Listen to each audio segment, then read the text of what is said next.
Hey, welcome back to Milton Daily Homes. Chuck here. We have a list of 17 properties today, and the intention with Daily Homes is that it's just like I'm sitting beside you, and we can talk about the things that I see when I look at the listings every morning.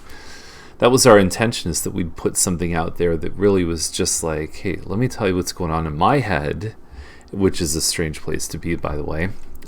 It seems like everyone's kind of emotionally hung over the Olympics, the hip concert. If you were anywhere near downtown, I can guarantee you heard the system that was pumping out on Victoria Street, because we had a huge tarp screen that was probably bigger than the house. We had big PA system, and it was just an amazing time. It was a really, I think, defining moment in our Canadian culture. So anyway, let's talk about homes. We've got 17 in the list. Nothing that I'm super mega excited about, but I'll talk about some things that I think you may want to know. Okay, so first one up is 1350 Main Street 202, 375.9. The problem with this price, to me, how I see it, 375,000 is the straddle point for two different price ranges, and so we call that double bracketing when you sit right on that price. I don't know if it's worth it for $900 to sit above there and only have the one price range, which is 375 to 400. I just kind of feel like why wouldn't you double the exposure that you could get? And if it's worth more, it's going to sell for more anyway. That's just the way it is this year with homes. Now this one here has another price, 1483 Maple number 113 ground floor unit. The pricing here at $396,500. I would almost have different advice for these guys, because that there's a ton of stuff that sits at $399, $399.9, $399,000. And so in a list, if there's 5 or 6 of them that sit there, I think it's a good idea to separate yourself from the pack a little bit.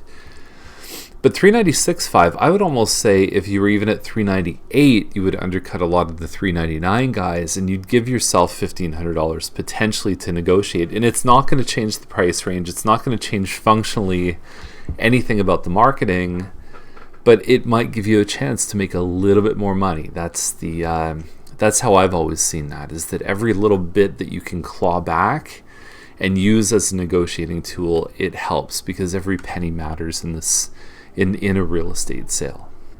Now this one on Airy Court is a townhouse. It's 1680 or something square feet.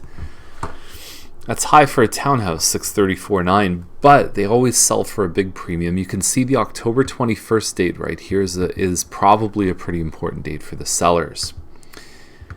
Inside, it's a very open concept. You've got your 9-foot ceilings, so it actually doesn't feel like a townhouse. And they always sell well. This model, for some reason, gets a big premium. It's a Heathwood home, and automatically Heathwood tends to sell for more. But if you look at the finishes, the subway tile, the nice colors for the kitchen cabinets, the basement's done really well too, and it's just well finished, well designed.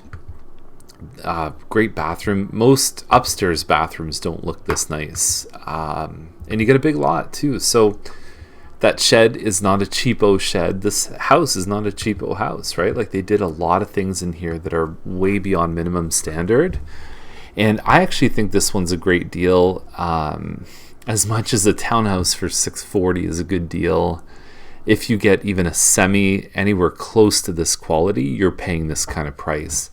End unit town, Heathwood, and the finishes, it's good. This might be the pick of the day. I forgot to mention on that other home is that they're actually not holding back on offers, so that might be one to jump on pretty quick. We've got Solomon Court here, $639. They are holding back on offers on this one.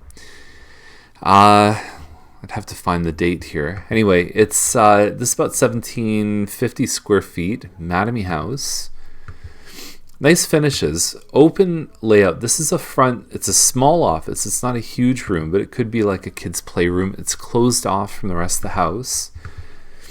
And you've got a kind of an open concept main floor and a little bit of a nook up here that you could maybe put a desk or some kind of like an organizer shelving unit.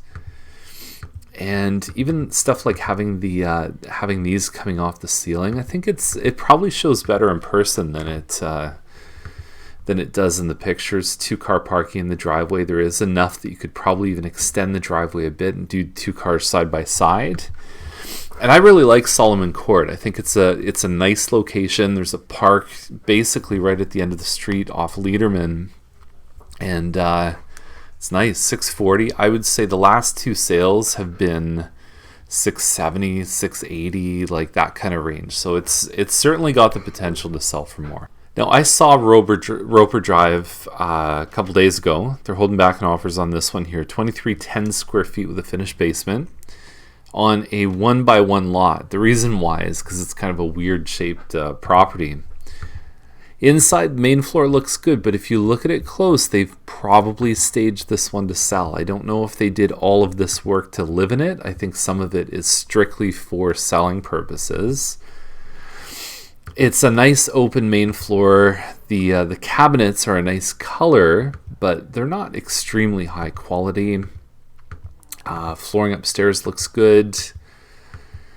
Basement's been finished. There's a couple little rough spots in there, and then what you actually have is the backyard is kind of a triangle shape, and it backs onto other homes here that overlook from the front, which is weird. Usually it's backyard to backyard, but the way that this is wedged in on Roper, it's almost like kind of an overlap lot. Anyway, it shows pretty good. I think for this size of home, they probably put it in a good spot price-wise. Offers are tonight on Lyons Court. I really like this pocket. Lyons, Harrison, Marcellus, White, some of those streets there, I think, and there's not a lot of turnover. There's not many homes that come out. Why? Because people get here and they stay here.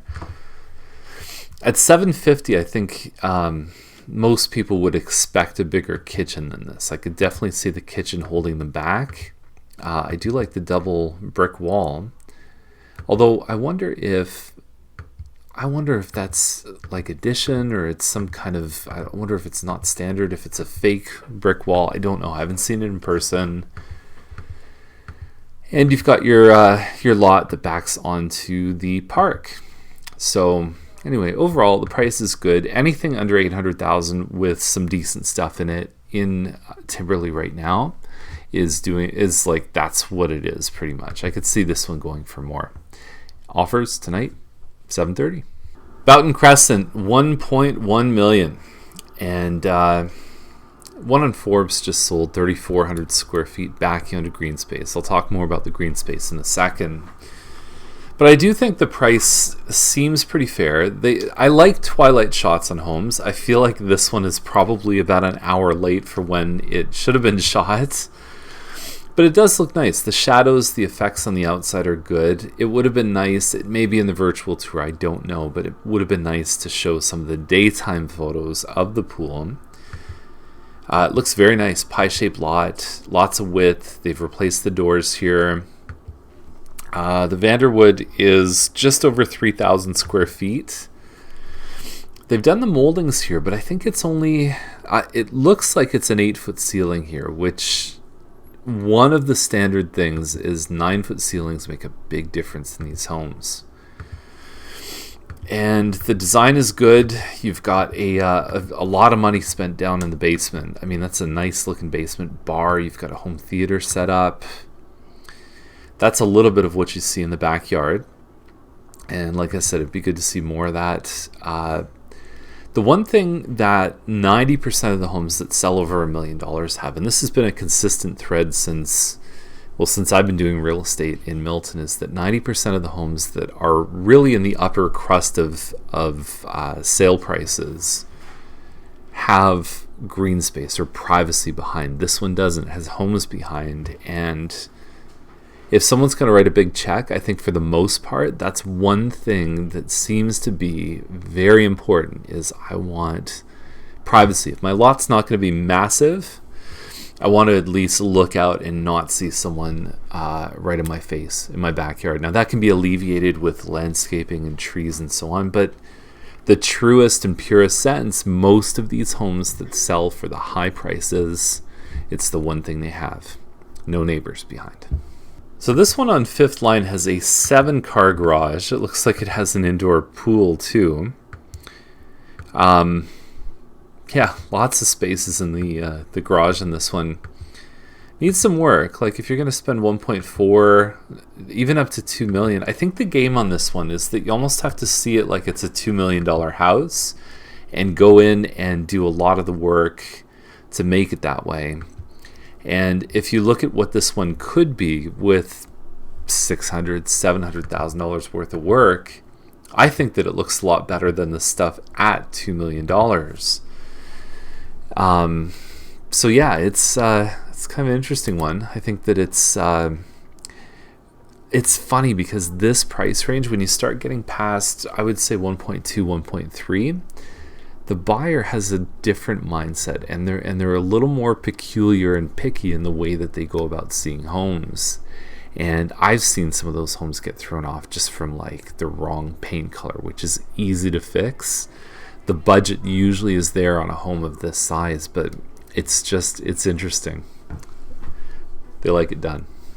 So that's the list for today, and we're glad to help you. So if you want to get started on some emails, if you want to get our top dollar book, have us over for a room by room review, let you know the things you should and shouldn't do before selling, we can do all that. We've got service directories, we've got buyer classes, there's all kinds of things that we have to help you out in the buying and selling process. I'll see you tomorrow with more Milton Daily Homes. Thanks for watching.